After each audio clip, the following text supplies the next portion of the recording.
Hey, what's up guys? This is Anthony from Anthony's Customs, and for this review, we are looking at the Marvel Legends Deadpool and NEGASONIC Teenage Warhead 2-pack from the movie, which is basically a Deadpool 2 2-pack. I don't think it actually says Deadpool 2 anywhere on there, but she doesn't look like the Deadpool 1 version, and he's kind of like unclear. We'll talk about that later. And this is going to be a fun review because every time I review a Deadpool figure, half the comments are just completely negative and half the comments are completely positive. It's like there's nobody that is either a fan or not a fan of Deadpool who can act rationally anymore.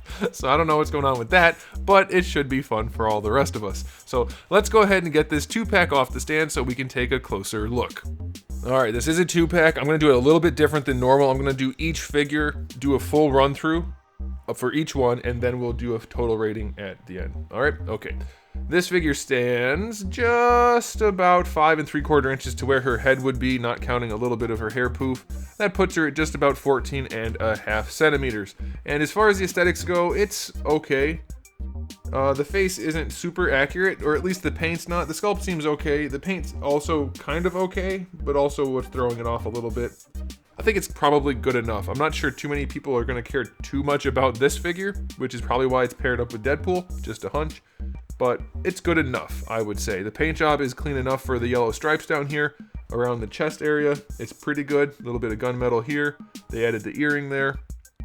It's all around nice enough. It's nothing impressive. The legs are just complete bare Deadpool Marvel Legends legs, which we've seen about a billion times, but the rest is pretty okay. So I'll give this one an aesthetic rating of 7. It's passable, it's good enough, and I don't think most people are going to care too much about it. Alright, as far as the accessories for this one goes, we have 2 open hands and then 2 fist hands, which I think is just fine. And then we also get 2 little swirlies of fire, I guess, which isn't necessarily the right look, but it's, again, good enough. I'll give it a 6 out of 10 for accessories for her. Now, as far as her articulation goes, we have a ball peg on top of a hinge. Definitely some weirdness going on with the neck and head. That's not how most people's head to neck area looks, but that's okay. I guess you can probably use your lollipop skills, which you guys have clearly developed over extensive practice, to kind of get it to look okay. But she has a very long front to back head. Very long front to back head. Very narrow side to side head, and it's definitely too small. As far as I can tell, I should have mentioned that in the aesthetics. It seems like a very, very small head.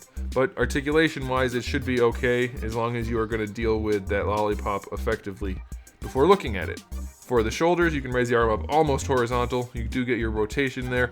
Nothing up here in the bicep area. You get a single jointed elbow, which is about 90, and that's where you're going to get your swivel. And then for the wrists, you have a swivel and a hinge. The diaphragm joint is minimal. I mean, it's fine, but it's not one of the good ones. They do some really good ones. This one doesn't have almost any range forward. Side to side's pretty limited. It's going to get a decent amount of rotation, though. And for these hips, not quite 45. They don't go forward. They don't really go back. You get a thigh swivel, double jointed knee, shin swivel. And for the ankle, it goes all the way back and all the way forward and gets a very crooked ankle rocker. So this is a very mediocre at best figure. The articulation is going to get a 5 out of 10. There's just nothing good about it, really. So final verdict for this figure as an individual release, no surprise. There's a reason it was paired with Deadpool. It's kind of a dud, kind of a turd. I'm going to go give it a super generous 7 out of 10. Super, super generous. Only because the face is passable and the paints are clean enough. But it's really not a good release. Alright, let's go ahead and talk about the one everybody's most interested in, which is Deadpool. Which is, at first glance, a very, very nice release. Very strong release. I don't know that they've done a movie figure that is more accurate to the source overall. This is darn good.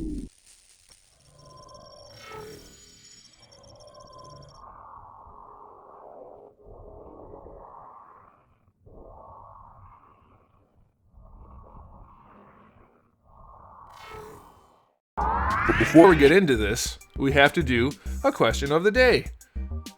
Deadpool 1 or Deadpool 2? For me, hands down, no contest, not even close, Deadpool 1. To me, Deadpool 2 was not anywhere near as good as the first one, but I'm guessing a lot of people are going to disagree, so you can fight about that in the comment section below if you like. All right.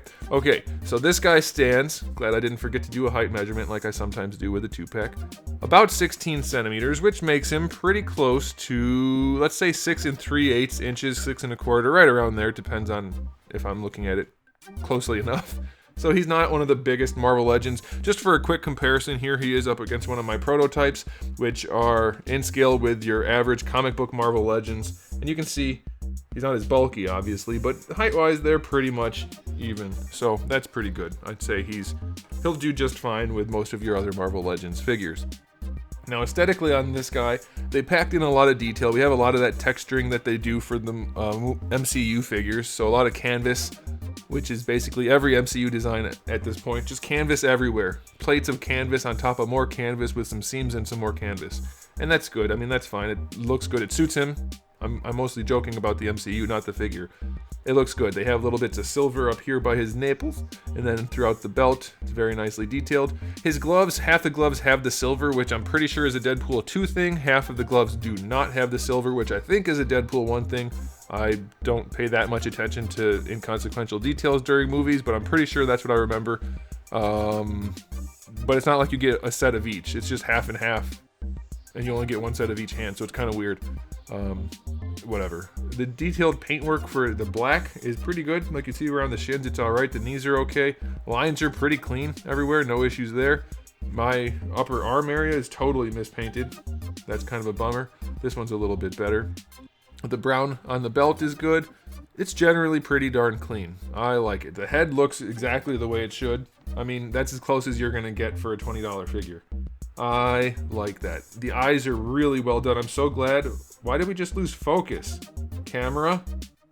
The eyes aren't silver. Sometimes they do that, and I don't know why, but it looks really good not having silver, so I'm glad. The face is very, very nice. I would have loved, especially since they packed in a turd of a figure with him, I would have loved an alternate head with an alternate expression. That would have been great.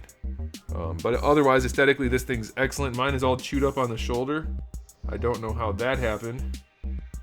I didn't chew it, but it looks great. Proportions are pretty much bang on, and everything else is pretty good too. So 9 out of 10 for the aesthetic on this guy. It is very nice. All right, as for accessories, get ready. We're gonna have something to talk about. First of all, we have a unicorn. We're just gonna get that out of the way. Unicorn is there. We do have his 2 swords. They're fairly small and unimpressive compared to your average Marvel Legends swords, but they suit him, so that is okay. We have a bunch of hands. We have 2 fist hands, which are black. We have 2 gripping hands, which have the silver. 2 gun hands, which have the silver. And then 2 open hands, which are just black. How did they decide to do all that? I don't know, but that's what we have. And then we also have 2 bullshit guns, which look like total crap. I don't know why we have those. And then we also have 2 Desert Eagle guns, like the ones he uses in the movie, in his holster. And I've had people tell me they can be removed with heat. That might be true, or maybe it used to be true, but mine are glued in. I don't know that you'll be able to see it. You won't be able to see it, but with all the heat in the world, these are glued in. And in order for me to get them out, I'm going to have to do some cutting or some super careful prying. That's not going to have. I'm not going to risk ruining it. I have other Desert Eagles. I'll just give it to. Well, see, then these are stuck here. That's such an annoying, stupid problem to have. Why? Why did they give us these stupid bullshit guns and then the real ones right there? Like, is it okay to murder people as long as you're not holding realistic looking guns while you're doing it? It's so stupid. But then they've given other figures realistic guns, so I don't know what's going on here. Maybe it's a Fox thing? I don't know. But it's really irritating. And then lastly, we have our little boot knife, which is nicely done. Because knives are okay, guns very bad. Just remember. Alright, murder fine, but guns bad. If you're a Fox character, I guess. I don't know. Maybe that's not it. I'd like to know what the actual reasoning is behind it. Alright. So accessory-wise, 7 out of 10. Screw those guns. Screw those stupid pistol guns that aren't really guns. I don't like those. I don't like those. Alright, as for the articulation, we have a problem on the head. The way they did the double ball peg, it's fine in some poses. Like, not in some poses. It's fine neutral, but you get very little range out of it. And there's like a ball peg in the neck, but it also doesn't really move. So it's surprisingly limited for no real reason. Like, they almost did a really good job. You get a little attitude, and it rotates, of course, but looking up and down is pretty limited. It's not bad, don't get me wrong, it's not bad, but it just doesn't do like anywhere near what it could have done if they didn't do it wrong. So that kind of blows. For the shoulders, we have a butterfly joint, which gives you almost no extra range going forward. Like almost 0. It's a little bit, but not too much. So I mean, it's fine. Going back, you get a little extra. You'll get some utility out of that. And luckily, the way his suit is designed, it's almost invisible. So that's fine. Shoulders go up. They're kind of big for a movie figure, so they work really well. Just better than horizontal. Obviously, you get your full rotation. Your bicep swivel is in there. It's pretty good, although little things like this do bug me. You can see the flat shelf where the bicep stops when it pegs into the shoulder. That should be more concave so that it fits into the shoulder like a prosthetic kind of, but it's just a bicep going into the shoulder. So that's not great. I don't like that you can just stick your fingernail in there and like grab the whole upper arm. That's a bad example because you could do that anyway, but you get what I'm saying, hopefully. I didn't mention he is pinless for the elbows, so those of you that are all about the pinless joints, thumbs up for you guys. Double jointed elbow does work nicely, full 180 degree bend. Not the best looking thing in the world, but it is 180 degree, like you get the full bend. Maybe don't use all of it. It's a very blocky, ugly elbow, though. Not a fan, honestly. It's functional, sure, but it doesn't look good unless it's mostly straight, so that's only fair to mention. We have a wrist swivel, and we have hinges, which are the proper hinges for the guns, so that is good, except we don't have a good set of guns for him to hold, because stupidness. Alright, diaphragm joint isn't there. We have a basic ab crunch, which works nicely, going forward, going back. It also, whoa, it goes really far back. The sword things have to bend. It goes really far back, and it gets super pregnant. So don't, why is that a thing that keeps happening? Oh yeah, it's because they made his stomach a lot thicker than it should have been, and his chest not quite as poofy as it should have been, so you get a pregnant belly when you lean him back. Waist twist is a waist twist, belt is soft and floaty, so that's okay. Hips, how do the hips work? Well, the guns are in there, they get in the way for sure, but you still get plenty of good range going out to the side, that's fine. Bringing the legs forward, that's far enough forward, and you get a little bit of back on there also, so that is okay by me. Thigh swivel is fine. Double jointed knee is fine. No boot swivel. Ankles go all the way back, all the way forward, and we get a decent ankle rocker. And I forgot to mention in the aesthetic section, he has baby feet. Again, very tiny feet. I know Deadpool's feet look fairly small in his suit. That's because he's wearing shin pads and stuff, and plates on his feet that make him look taller, which make him look shorter, but they actually just gave him baby feet. Look how long his lower leg is compared to his feet. Not too many people are actually built like that at all, especially wearing shoes. He's got very baby feet, very, very tiny baby feet. So articulation is perfectly fine. We have a few things that could be better, like the neck, but it's in the ab crunch, but it's fine. I'll give it an 8. It's still pretty good. And here's the thing about this figure. None of the specific scores really matter all that much, because I think what most people are gonna like is that the sum of the parts is better than the individual part. The whole is better than the sum of the parts. You know the saying, you know the thing. That's what this is. It's a good figure. Everybody who wants a movie Deadpool figure is going to buy this and just eat it up and love it, because it does enough things really well, and enough things well enough that the things that it does poorly aren't going to be that big of a deal. That's how I'm looking at it. I think that's how you guys are going to look at it, and so that's where we're going to leave it. Final verdict on this guy. Overall, I'm going to say 9 out of 10.